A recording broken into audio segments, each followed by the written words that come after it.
Good morning बच्चों, कैसे हैं आप लोग? अच्छे हैं? तो बच्चों, आपकी इसके पहले हिंदी टीचर आशा मिस थी, तो किसी कारण से वो छुट्टी पे चली गई हैं, इसलिए तब तक हम आपको हिंदी पढ़ाएंगे। ठीक है बच्चों? तो आपको उन्होंने पाठ 10 तक पढ़ा दिया है हिंदी 2 में, और उसके क्वेश्चन आंसर, उसकी बुक एक्सरसाइज, सारी चीज़ें आपको कंप्लीट करवा दी हैं। आपका हाफ ईयरली पोर्शन में एक लेसन बाकी है, वो है पाठ 11। तो बच्चों, पाठ 11 है रक्षा में हत्या। तो इस पाठ से ही आपको कुछ समझ में आ रहा होगा कि रक्षा में हत्या, कि हम किसी की रक्षा करना चाहते थे और हमसे रक्षा की जगह उसकी हत्या हो गई।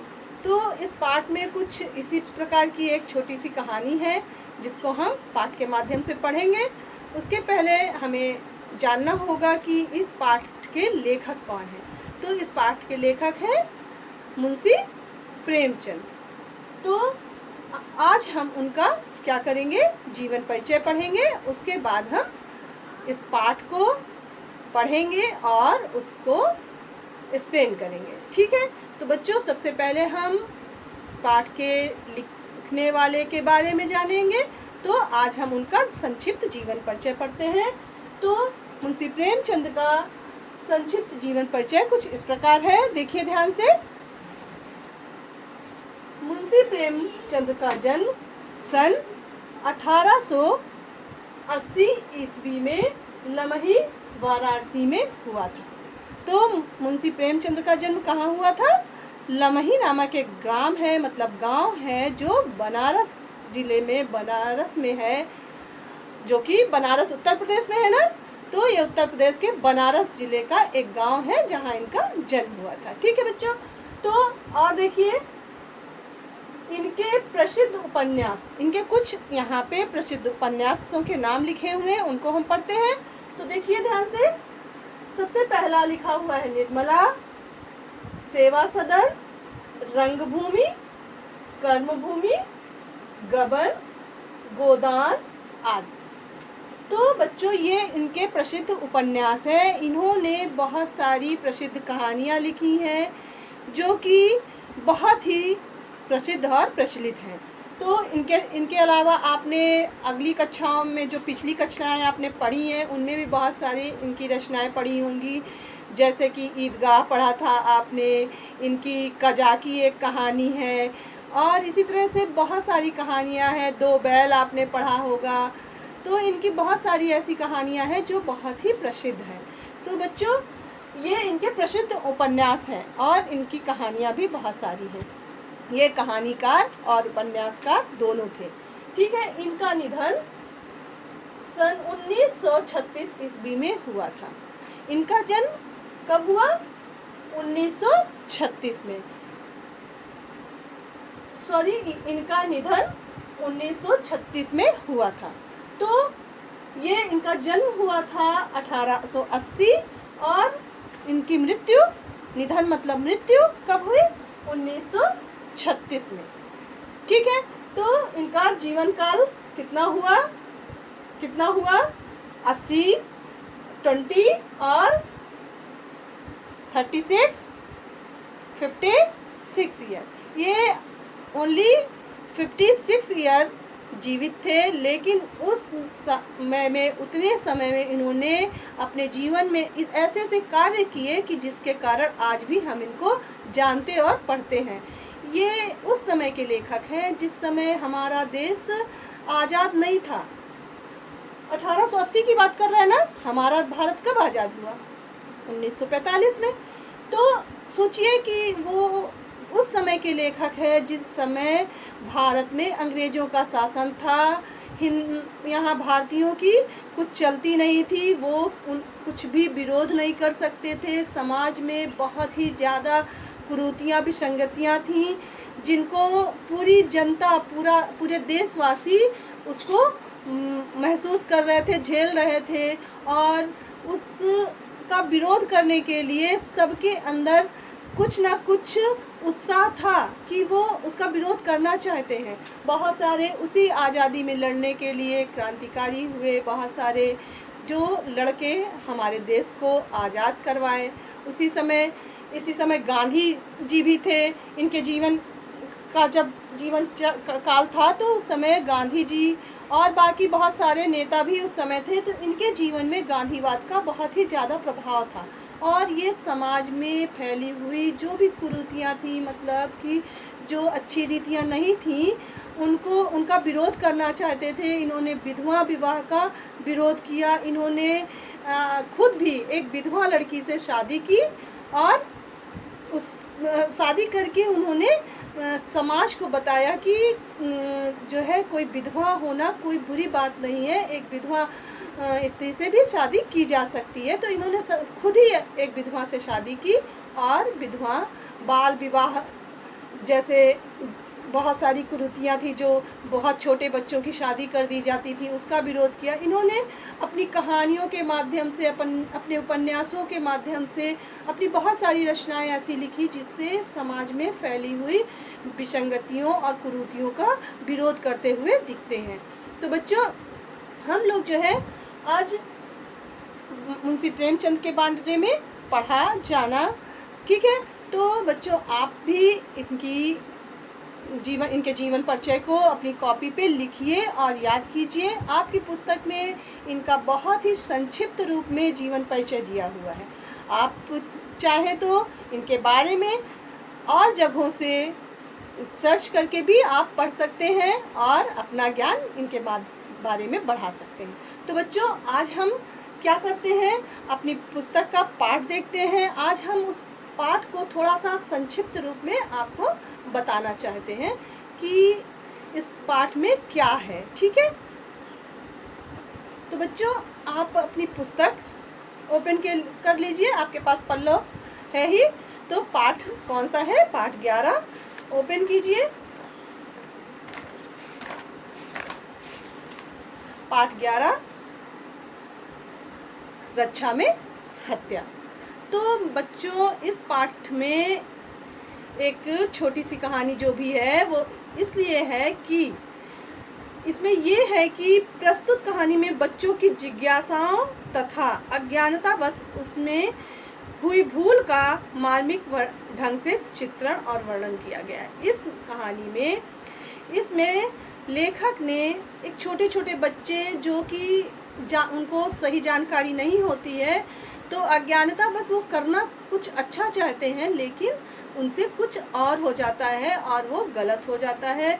तो उसी का बहुत ही सुंदर मार्मिक ढंग से इस कहानी में इसका वर्णन किया है लेखक ने। तो बच्चों, प्रस्तुत कहानी में दो छोटे बच्चे रहते हैं, भाई बहन। तो उनके घर के छत में एक चिड़िया का घोंसला रहता है।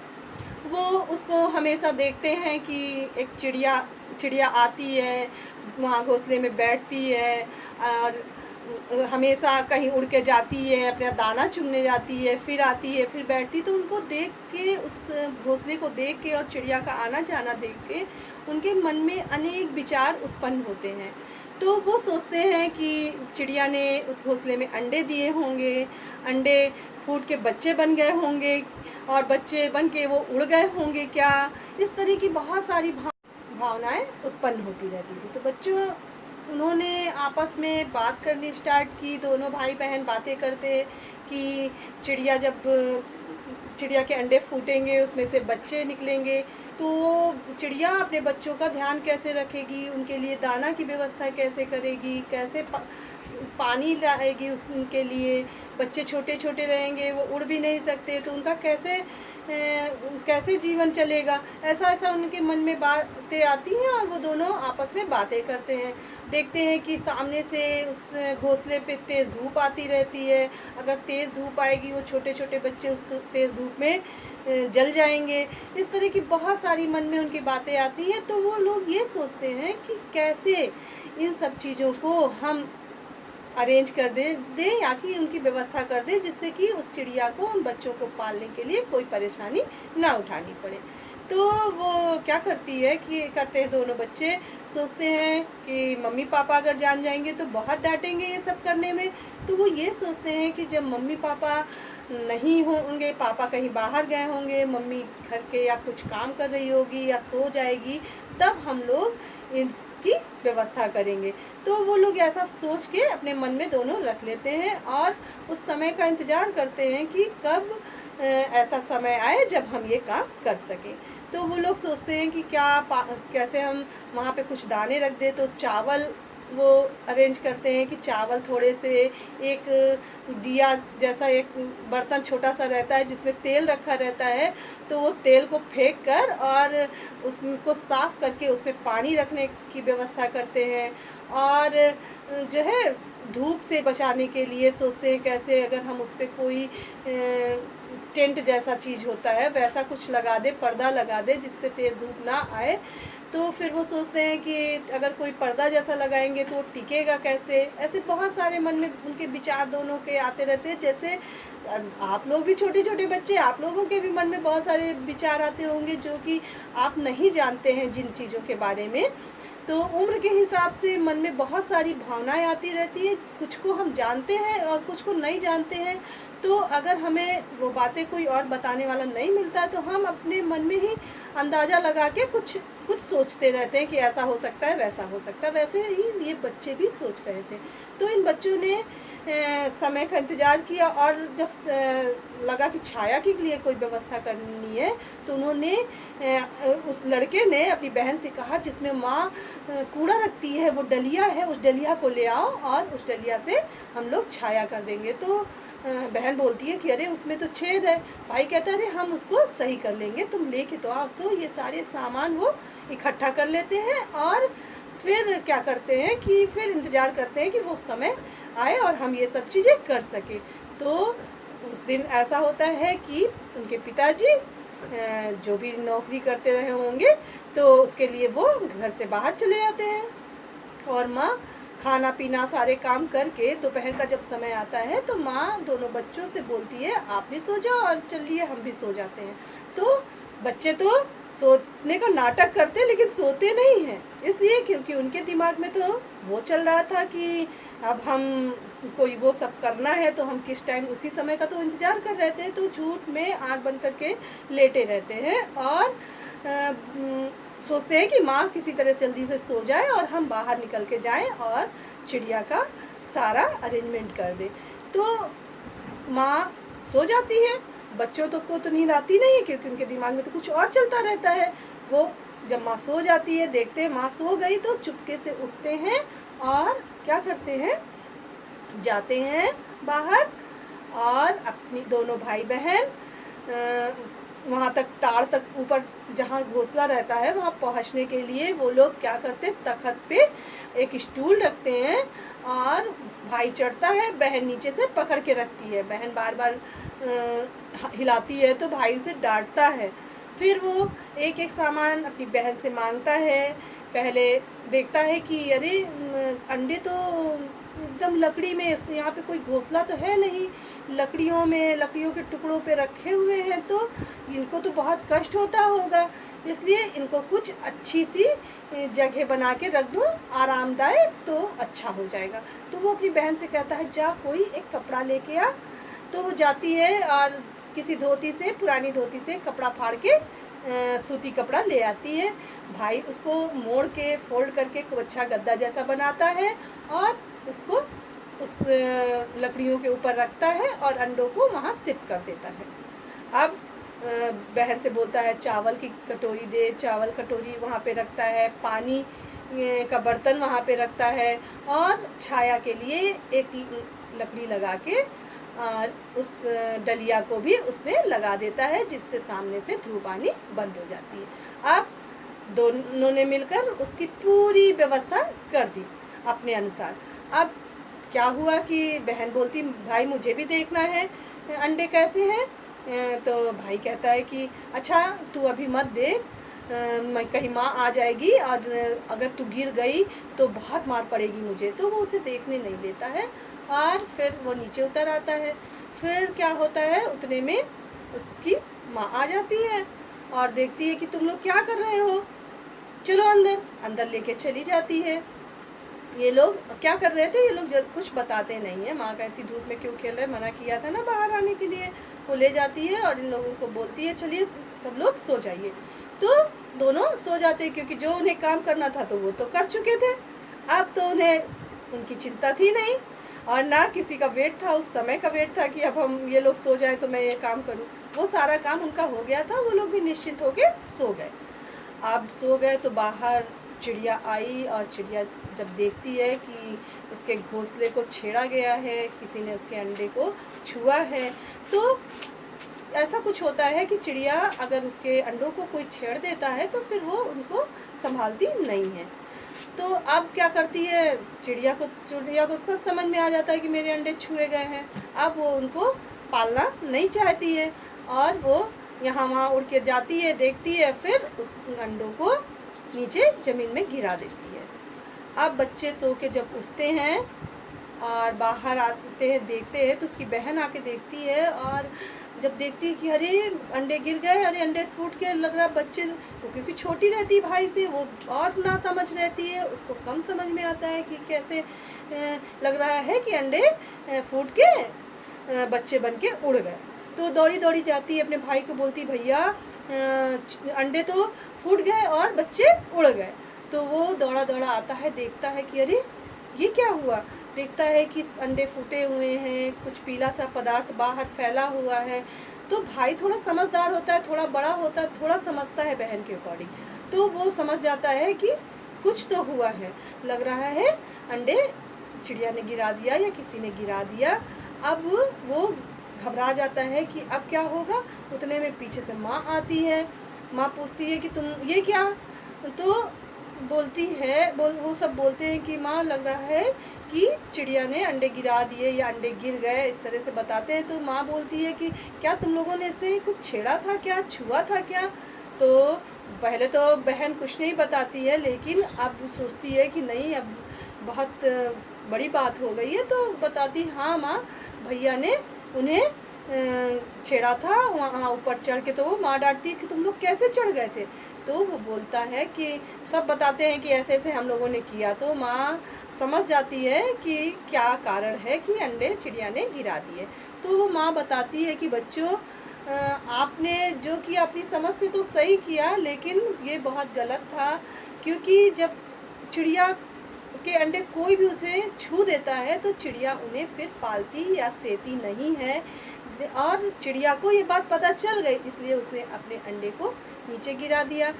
और फिर बोलती है चलो जो हुआ ठीक है, अब आप लोग अंदर चलिए। लेकिन वो बच्चा, माँ तो उसकी भावनाओं को समझ के थोड़ा सा मुस्कराती है कि बच्चे हैं कितने नासमझ हैं, अपने समझ से तो बहुत अच्छा कर रहे थे, लेकिन ये इनसे गलती हो गई। तो ज़्यादा कुछ नहीं कहती, लेकिन बेटा जो है हमेशा ये सोचता है कि अरे क्या बताऊं, अगर मैंने ऐसा ना किया होता तो आज ऐसा नहीं होता। तो अपनी अज्ञानता का बोध करके कि मुझे जानकारी नहीं थी, मुझसे गलती हो गई, मैं तो उनकी रक्षा करना चाहता था, लेकिन ये क्या हो गया, ये मेरे उस रक्षा करने से तो उन बच्चों की हत्या हो गई। ये सोच के कभी कभी तो वो रो पड़ता है, रोने लगता है कि ये मुझसे क्या हो गया। तो बच्चों ऐसी बहुत सी स्थितियाँ होती हैं जब अज्ञानता बस इंसान गलतियाँ करना नहीं चाहता है, लेकिन अज्ञानता बस गलतियाँ हो जाती हैं। तो उन गलतियों से हमें क्या करना चाहिए, जीवन में सीखना चाहिए, दोबारा से वैसी गलतियाँ नहीं करनी चाहिए। अगर एक बार हो गई, उसका प्रतिफल आपको मिल गया, आपने देख लिया, महसूस कर लिया, अनुभव कर लिया कि ये काम करने से ये गलत परिणाम आएगा, तो वो गलत काम दोबारा नहीं करना चाहिए। मनुष्य को हर एक गलती से अपने जीवन में सीख लेनी चाहिए। तो बच्चों अज्ञानतावश की गई गलती नहीं होती है, वो माफ़ करने योग्य होती है। तो बच्चों आप भी पहली बात तो चीज़ों को समझिए, जानिए, और अगर आपको कोई चीज़ बात समझ भी नहीं आती है तो अपने बड़ों से जानने की कोशिश कीजिए, उनसे पूछिए। अज्ञानता बस कुछ ऐसे गलत काम मत कर दीजिए जिसका परिणाम आपके जीवन में बुरा पड़े। इसलिए अपनी जानकारियों को सही और सही दिशा में जानने की कोशिश कीजिए। तो बच्चों, आज हम अपने पाठ को संक्षेप में इस प्रकार से पढ़ चुके हैं। अगले दिन हम पाठ की रीडिंग करेंगे पैराग्राफ वाइज और उसको एक्सप्लेन करेंगे। तो बच्चों, तब तक के लिए आप क्या करिएगा, अपनी कॉपी पे, नोटबुक पे आज जो मैंने जीवन परिचय पढ़ाया है, इस जीवन परिचय को आप अपनी कॉपी पे सुंदर हैंडराइटिंग में लिखिएगा। नेक्स्ट डे हम शब्दार्थ और लेसन रीडिंग करवाएंगे और उसको एक्सप्लेन करेंगे। तब तक के लिए थैंक यू बच्चों।